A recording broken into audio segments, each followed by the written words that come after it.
اور وہ ایمان لے آئیں، انہوں نے حق کو پہچان لیا۔ دیکھیں، قرآن مجید کو پڑھنا، اس کو سننا، اس کا سماع کرنا، پھر اس کو سمجھنا اتنا اعلیٰ درجے کی بات ہے کہ اس پڑھنے اور سننے کی برکت سے، اس کی فضیلت سے اہل کتاب ایمان لائیں، ان کو توحید نصیب ہوئی۔ اور یہ کیسے نصیب ہوئی؟ حضور سیدی شیخ الاسلام اس کی تفسیر کرتے ہوئے فرماتے ہیں کہ قرآن سن کر آنسو تو بہنے لگیں، قرآن کو سن کر اس کی آیتیں اپنے دل پہ وارد کیے، قرآن کو سن کر ان کے دل ایکچولی صاف ہو گئے، دل کی میل اترنے لگی، دل کے اندر وسعت پیدا ہو گئی، تاکہ ہدایت کو نصیب کرنے کے لیے دل ایکچولی کھل گئے، دل کے اندر سخاوت پیدا ہو گئی، جنروسٹی پیدا ہوگی، عاجزی پیدا ہوگی، انکساری پیدا ہوگی۔ جتنے بھی رکاوٹیں تھے اسلام قبول کرنے کے لیے، قرآن مجید کو سننے سے اتنی برکت ملی کہ وہ دل اور دماغ کی گریں، وہ جو نوٹس تھی، وہ جو چیزیں دلوں کے اندر، دماغ کے اندر باندھی ہوئی تھی، وہ گریں، کھل گئیں۔ سو میری بہنیں، جب آپ قرآن مجید کو پڑھیں اور سنیں تو محو ہو جائیں، اس کے اندر ڈوب جائیں، تاکہ ہمارے دل کی گندگی بھی صاف ہو جائیں، ہمارے دل بھی پاکیزہ ہو جائیں، ہمارے دل اور دماغ کی گریں کھل جائیں، تاکہ ہم اس اہل ہوں کہ ہمیں ہدایت نصیب ہو۔ اب یہ تو ہے پڑھنے اور سننے والوں کے لیے فضیلت، مگر جو قرآن مجید پڑھانے والے ہیں، جو قرآن مجید سمجھانے والے ہیں، جو قرآن مجید کی معلمہ ہے یا انشاءاللہ تعالی معلمہ بنیں گی، انشاءاللہ آپ سب اللہ تعالیٰ کی اذن سے معلمہ بنیں گی، ان کی شان کیا ہوگی؟ آپ دیکھیے، جب آقا صلی اللہ علیہ وآلہ وسلم کا بعثت کا اعلان کیا تو 4 مقاصد بیان کیے۔ سورہ البقرہ میں آیت نمبر 151، جس میں اللہ تعالیٰ فرماتا ہے کہ اس طرح ہم نے تمہارے اندر تم میں سے اپنا رسول بھیجا جو تم پر ہماری آیتیں تلاوت فرماتا ہے اور تمہیں نفساً و قلباً پاک و صاف کرتا ہے اور تمہیں کتاب کی تعلیم دیتا ہے اور حکمت و دانائی سکھاتا ہے اور تمہیں وہ سارے معرفت و حقیقت سکھاتا ہے جو تم نہ جانتے تھے۔ تو اب دیکھیے، ہر جگہ پہ سب سے پہلے حضور صلی اللہ علیہ وآلہ وسلم کا تشریف آوری کا مقصد بیان کیا گیا ہے۔ وہ کیا ہے؟ یتلو علیکم آیاتنا، تمہارے اوپر ہماری کتاب تلاوت فرماتے ہیں۔ اندازہ کریں، قرآن مجید کی تلاوت کرنا حضور نبی پاک صلی اللہ علیہ وآلہ وسلم کا منصب بتایا جا رہا ہے۔ اگر آپ قرآن مجید کی تلاوت کثرت سے کریں گی تو آقا صلی اللہ علیہ وآلہ وسلم کی اس منصب کا حصہ اور فیض آپ نہیں پائیں گی؟ آف کورس آپ پائیں گی۔ سو یہ تلاوت قرآن کوئی معمولی سی چیز نہیں ہے، منصب رسالت کا حصہ ہے، کیونکہ حضور کا منصب ہے۔ پھر فرمایا وَيُزَكِّيكُمْ وَيُعَلِّمُكُمُ الْكِتَابَ وَالْحِكْمَةَ، پھر اس قرآن کے ذریعے تعلیم فرماتے ہیں، آپ کے نفس اور قلب کو پاک کرتے ہیں، قرآن مجید کے ذریعے آپ کو حکمت سمجھاتے ہیں۔ تلاوت قرآن و تعلیم قرآن آقا صلی اللہ علیہ وآلہ وسلم کے منصب نبوت کا حصہ ہے۔ سو جب آپ قرآن کے ساتھ تعلق پیدا کریں گی، تلاوت قرآن کریں گی، پھر آپ ترجمہ پڑھیں گی اور قرآن کو سمجھیں گی، پھر اس کو آگے پہنچائیں گی ایز اے معلمہ، ایز قرآن اسکالرز، دوسروں کو قرآن کا علم، فہم، بصیرت پہنچائیں گی، قرآن اسکالرز بنیں گی، معلمہ انشاءاللہ تعالیٰ آپ بنیں گی، تو آقا صلی اللہ علیہ وآلہ وسلم کی رسالت کی ایک اعلیٰ منصب سے آپ کو فیض ملے گا، برکت ملے گی انشاءاللہ، اور حصہ ملے گا۔ گویا میری بہنیں، قرآن مجید بارگاہ رسالت مآب سے جوڑتا ہے اور بارگاہ الہی سے بھی جوڑتا ہے۔ اسی طرح اللہ تعالیٰ نے فرمایا ہے میں آپ کے پاس 2 چیزیں بھیجی ہیں۔ فرمایا سورہ المائدہ آیت نمبر 15، اعوذ باللہ من الشیطان الرجیم، قد جاءکم من اللہ نور و کتاب مبین، میں نے تمہارے پاس ایک نور بھیجا، یعنی رسول مکرم صلی اللہ علیہ وآلہ وسلم آپ کو نور فرمایا ہے، اور والکتاب المبین، ایک روشن کتاب آپ کے پاس میں نے بھیجا۔ گویا اللہ تعالیٰ نے ان دونوں کو نور ہدایت کا سرچشمہ عطا فرمایا ہے، حضور آقا صلاۃ والسلام کی ذات اقدس اور قرآن مجید، ان دونوں کو ہدایت کا چشمہ عطا فرمایا ہے۔ پھر اللہ تعالیٰ نے فرمایا ہے سورہ آل عمران آیت نمبر 101، اعوذ باللہ من الشیطان الرجیم، وَكَيْفَ تَكْفُرُونَ وَأَنْتُمْ تُتْلَى عَلَيْكُمْ آیات اللہ وَفِيكُمْ رَسُولُهُ۔ ارشاد فرمایا کہ تم کافر کبھی بھی نہیں ہو سکتے، آپ گمراہی کے راستے پہ نہیں جا سکتے، ہدایت سے آپ محروم نہیں ہو سکتے، مگر اللہ پاک نے 2 شرائط رکھ دی ہیں، اس کے اوپر آپ پورا اترے رہیں گے تو یہ ممکن ہوگا۔ فرمایا اور تم اب کس طرح کفر کرو گے حالانکہ تم وہ خوش نصیب ہو کہ تم پر اللہ کی آیتیں تلاوت کی جاتی ہیں۔ پہلی شرط یہ ہے، فرمایا میری آیتیں تلاوت ہوتی ہیں، قرآن کو سنتے رہو، سمجھتے رہو، آگے پہنچاتے رہو، اور پھر وفیکم رسول، اور تم میں خود اللہ کے رسول صلی اللہ علیہ وآلہ وسلم موجود ہیں۔ یہ عقیدہ احساس ہے، تصور ہے، کیفیت رہے کہ حضور نبی پاک صلی اللہ علیہ وآلہ وسلم ہمارے اندر ہے، رسول نبی پاک صلی اللہ علیہ وآلہ وسلم ہمارے پاس موجود ہیں۔ موجود ہونے کا مطلب یہ ہے کہ آپ صلی اللہ علیہ وآلہ وسلم کی ذات اقدس کی طرف تمہاری روح، تمہارا ربط، تمہارا تعلق زندہ تبندہ ہونا چاہیے۔ آقا صلاۃ والسلام صلی اللہ علیہ وآلہ وسلم کے ساتھ ایک لیونگ لنک ہونا چاہیے، ایک لیونگ ریلیشن شپ ہونی چاہیے۔ ایسی داستانی تعلق نہ رکھو، ایک روایتی، ایک ہیبیچول تعلق نہ رکھو، حقیقی تعلق رکھو۔ وفیکم کا مطلب یہ ہے زندہ تعلق رکھو، تاکہ ہمیں احساس ہو کہ ہم آقا صلاۃ والسلام صلی اللہ علیہ وآلہ وسلم کے ساتھ جڑے ہوئے ہیں، ایک ربط ہے، ایک تعلق ہے۔ اور دوسرا کہ قرآن سے اتنا گہرا تعلق رکھے کہ تم قرآن سنتے رہو اور سمجھتے رہو اور آگے پہنچاتے رہو۔ اگر آپ کی ہدایت ان 2 چشموں پہ رہے، تمہارا عمل رہے، تمہاری محنت رہے، تمہاری توجہ رہے، تم کبھی انشاءاللہ تعالی، اللہ تعالیٰ کا وعدہ ہے، تم کبھی گمراہ نہیں ہو سکتی ہیں۔ پھر اس آیت کی اینڈ پر فرمایا، پھر اللہ پاک نے فرمایا اور جو شخص اللہ کے دامن کو مضبوط پکڑ لیتا ہے تو اس سے ضرور سیدھی راہ کی طرف ہدایت کی جاتی ہے۔ پھر اللہ تعالیٰ فرماتا ہے سورہ الاسراء میں، سورہ نمبر 17 آیت نمبر 9، کہ بے شک یہ قرآن اس منزل کی طرف رہنمائی کرتا ہے جو سب سے درست ہے۔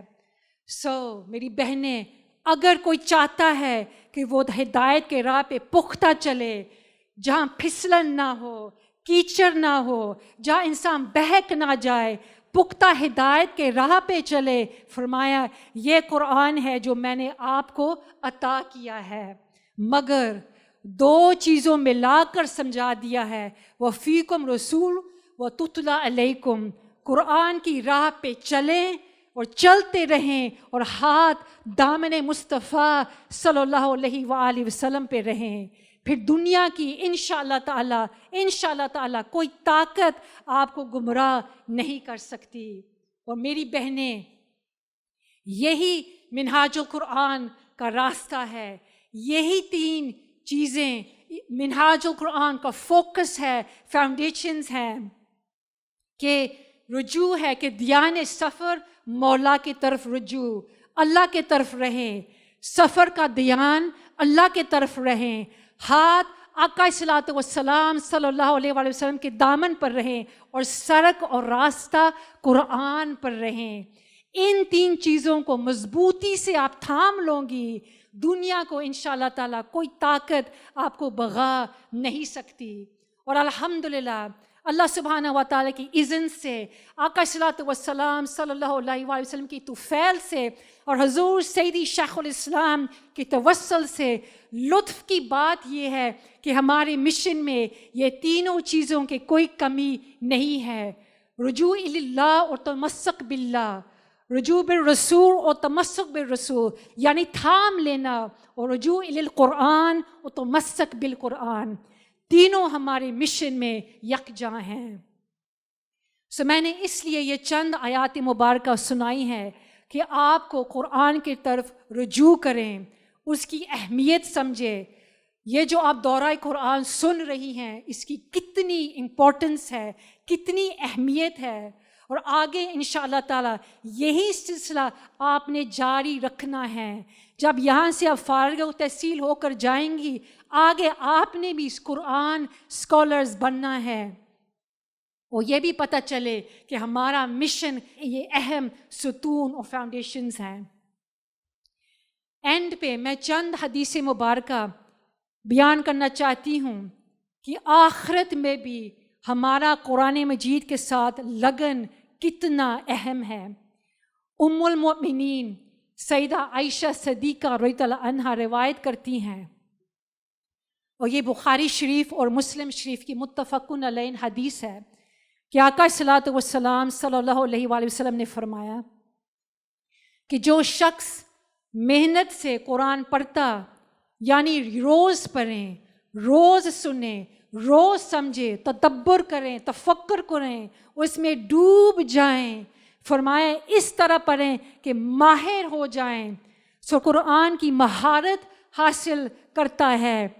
جیسے میری بہنیں آپ اس دورہ قرآن میں کر رہی ہیں، قیامت میں اور جنت میں اللہ تعالیٰ نے ان لوگوں کو، یعنی جو قرآن پڑھتی بھی ہیں اور پڑھاتی بھی ہیں، مہارت حاصل کرتی ہیں، ان لوگوں کے لیے قیامت میں اور جنت میں اللہ تعالیٰ نے ان لوگوں کو مکرم اور معظم انبیاء کرام اور معزز اور مکرم ملائکہ کے ساتھ رکھا گیا ہے۔ ماشاءاللہ، سبحان اللہ، معزز محترم انبیاء کرام اور اونچے درجے کے جو ملائکہ ہے، ان کی مجلس اور ہم نشینی ملے گی، ان کے ساتھ ٹھہرانا، مسکن ان کے ساتھ ہوگا، ان کے محلے میں انشاءاللہ تعالیٰ اگر آپ سلسلہ یہ جاری رکھیں گی انشاءاللہ تعالیٰ، اللہ تعالیٰ کی اذن سے آپ انہی کے محلے میں ٹھہرایا جائیں گی۔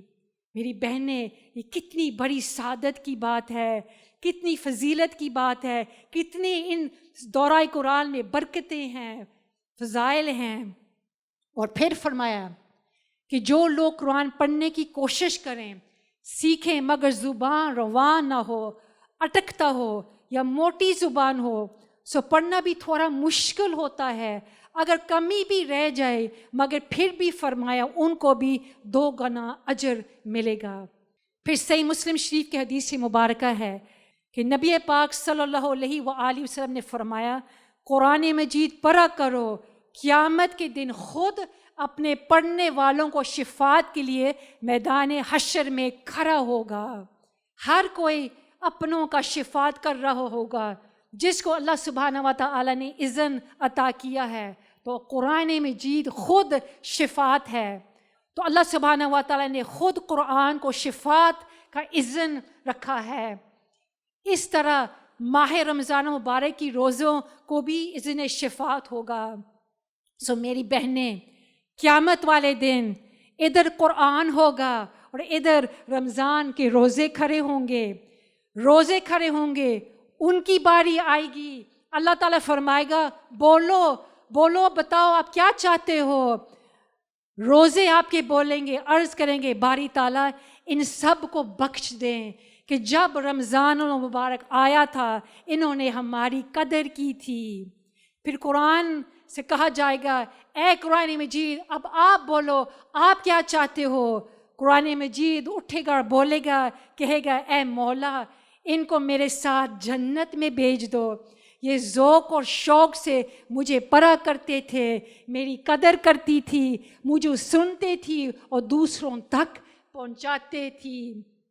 اگر آپ کے اعمال کی کوئی کمی رہ جائے گی, اور ضرور میری بہنیں ہمارے اوپر کوئی اعتبار ہے, ہماری نمازیں کیسی ہیں, ہمارے معمولات کیسے ہیں, کیسے ہم پڑھتی ہیں, کیا ہمارے معاملات ہیں, کتنے ہم گناہ کرتے ہیں, خامیاں تو بہت ہوں گی, مگر انشاءاللہ تعالی اس وقت جو آپ اس دورہ قرآن میں سیکھا ہوگا اور آگے آپ پہنچائیں گی, اللہ سبحانہ و تعالیٰ کی اذن سے, نیت اگر درست رہی انشاءاللہ تعالیٰ, تو پھر قرآن آپ کا شفاعت کرے گا انشاءاللہ تعالیٰ.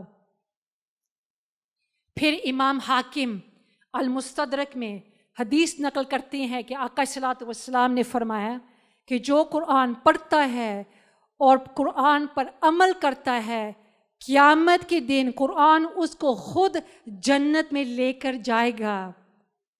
اندازہ کریں کہ جو قرآن مجید کو پڑھے گا اور قرآن مجید کو اس کے اوپر عمل کرے گا, قرآن مجید اس کی قیادت کر کے خود جنت میں اس کو لے جائے گا. پھر آگے حدیث میں آتا ہے, یہ بڑی غور طلب بات ہے, اور جس نے قرآن پڑھا اور بھول گیا یا پڑھا اور عمل نہیں کیا, قرآن کو چھوڑ دیا, اس کو قرآن ہاتھوں پر اٹھا کر دوزخ میں پھینک دے گا. جو مسلمان تھا, قرآن مجید پر ایمان لایا مگر پڑھتا نہیں تھا, یا پڑھتا بھی تھا لیکن عمل نہیں کیا, اس کو قرآن مجید ہاتھوں سے پکڑ کر جہنم میں پھینک دے گا. میری بہنیں, قرآن مجید سے کوئی بڑی طاقت کسی کے ہاتھ میں ہے جس کو وہ جنت میں لے جائے؟ قرآن کا حق ہے, اور جس کو اٹھا کر دوزخ میں پھینکنا چاہے پھینکوا سکتا ہے, کیونکہ وہ کہے گا مولا یہ تو میرا وفادار تھا جو میں خود قیادت کر کے جنت میں لے کر جا رہا ہوں, یہ میرا جفا کا تھا, اس کو میں دوزخ میں پھینکوا رہا ہوں. میری بہنیں, کتنے حدیث مبارکہ ہے جس میں آقا صلی اللہ علیہ وآلہ وسلم نے اصول العلم کے لیے فرمایا ہے علم حاصل کرو, اور منہاج القرآن کے ذریعے آپ کو اتنا عظیم ذخیرہ علم دیا گیا ہے. آپ کے پاس قیامت کے دن جب آپ سے پوچھا جائے گا قرآن کے بارے میں, آپ کے اعمال کے بارے میں, تو ہمارے پاس, میری بہنیں, میری بیٹیاں, ہمارے پاس کوئی عذر نہیں ہوگا, جواب کا کوئی بہانہ ہمارے پاس نہیں ہوگا کہ جس مشن کے ساتھ ہم منسلک تھے, قرآن اور حدیث کا اتنا فہم شیخ الاسلام نے ہمیں عطا کر دیا ہے. اس منہاج کالج فار ویمن کتنے عظیم لیکچرز, علم, دروس آپ کو دیتی ہیں, کتابیں موجود ہیں, لیکچرز ہمارے پاس ہے, اتنا اہم ذخیرہ ہے. آپ جتنا بھی ترقی کرنا چاہتی ہیں میری بیٹیاں, آپ یہاں ان سالوں میں ترقی کر سکتی ہیں. اگر ہم قرآن مجید کا نور حاصل نہ کریں, قرآن مجید کا علم نہ حاصل کریں, قرآن اور حدیث کا فیض نہ لیا, کتابیں نہ پڑھیں اور خود فہم نہ حاصل کیا, تدبر و تفکر کی طرف ہم نہ بڑھیں, ہمارے پاس, میری بیٹیاں, میری بہنیں, قیامت والے دن کوئی عذر نہیں ہوگا. علم حاصل کریں. جیسے یہ دورہ قرآن آپ کے لیے منعقد کیا گیا ہے, قرآن مجید کو روزانہ پڑھیں, کتابوں کو روزانہ پڑھیں. میری بیٹیاں, آپ نے اس علم کے ذریعے اپنا ایمان کو محفوظ کرنا ہے. جو پڑھیں, جو علم سیکھیں, اس کو دل کے اوپر وارد کرنا ہے, اس پہ عمل کرنا ہے, اپنے عقیدے کو بچانا ہے, پھر خود معلمہ بن کر, قرآن اسکالرز بن کر اگلی نسلوں کا ایمان بچانا ہے. علم حاصل کرو اور اعمال صالح حاصل کرو. یہ میری بیٹیاں دو راستے ہیں, قرآن مجید اور سنت, حدیث کا علم اور عمل صالح. اور اس مشن اور جماعت کے ساتھ منسلک ہو کر دین کی احکامت کی محنت، دین کا کام کرو، دین پہ محنت کرو گی، اقامت دین، احیاء اسلام، دین اور حق کے لیے جد و جہد جب آپ کریں گی تو انشاءاللہ تعالی دین کو بھی حیا آئے گا انشاءاللہ قیامت والے دن۔ یہی قرآن مجید آپ اگر محنت سے پڑھیں گی تو قیامت کے دن بخشش کا باعث، سفارش کا باعث بنے گا۔ یہی دین جس کے لیے اگر آپ محنت کریں گی، جد و جہد کریں گی، اسٹرگل کریں گی، آپ کے لیے شفاعت بنے گا۔ وہ کہے گا، دین حیا کرے گا، دین اٹھ کر کہے گا، مولا مجھے اس گئے گزرے زمانے میں زندہ کرنے میں کوشش میں لگی ہوئی تھی، یہ میری رفقا ہے۔ قرآن کا علم لیں گی تو قرآن شفاعت کرے گا، حضور کی حدیث و سنت صلی اللہ علیہ وآلہ وسلم کا علم لیں گی تو نبی پاک صلی اللہ علیہ وسلم کے حدیث و سنت آپ کی شفاعت کریں گی۔ اللہ رب العزت ہم سب کو قرآن مجید کی برکات اور فیوزات حاصل کرنے کی نصیب ہو۔ میں دعا گو ہوں کہ اللہ رب العزت آپ سب کی کاوشوں کو اپنی بارگاہ میں قبول اور مقبول فرمائیں۔ اللہ رب العزت آپ کی زندگیوں میں برکت اور فیوزات عطا فرمائیں، آپ کی ایمان کو مضبوط اور مستحکم بنائیں۔ اللہ رب العزت ہم سب کو قرآن مجید کو پڑھنا، سمجھنا، پھر اپنے زندگیوں میں وارد کرنا، اس کی تعلیمات کے اوپر عمل کرنا، ہم سب کو توفیق عطا فرمائیں۔ ہم سب کو اس مشن کے ساتھ ہمیشہ وابستہ رکھیں، اس مشن کے ساتھ استقامت کے ساتھ رہنے کی توفیق عطا فرمائیں۔ مولا ہم سب کو اس مشن کے ساتھ استقامت کے ساتھ رہنے کی توفیق عطا فرمائیں، ہماری آخری سانس بھی اس مشن کے ساتھ ہو، اور حضور سیدی و مرشدی حضور سیدی شیخ الاسلام مدظ اللہ علیہ کے نظر کرم، آپ کا سایہ ہم سب کے اوپر قائم اور دائم رہیں۔ اگر میں نے کوئی اچھائی کی بات کی ہے وہ فقط اللہ سبحانہ و تعالیٰ کی اذن سے ہیں، آقا صلاۃ والسلام صلی اللہ علیہ وآلہ وسلم کے خیرات کی وجہ سے ہے، اور حضور سیدی شیخ الاسلام کی نسبت و فیض کی وجہ سے ہے، فقط ان سب کا ہی ہے۔ مگر اگر میں نے کوئی غلطی کی ہے، یقیناً میری ادائیگی میں نے کوئی اگر غلطی ہے وہ فقط میری ہے، وہ میں اللہ تعالیٰ سے معافی مانگتی ہوں، میں آپ سب سے معافی مانگتی ہوں۔ بہت شکریہ۔ وما علینا الا البلاغ المبین۔ السلام علیکم ورحمۃ اللہ وبرکاتہ۔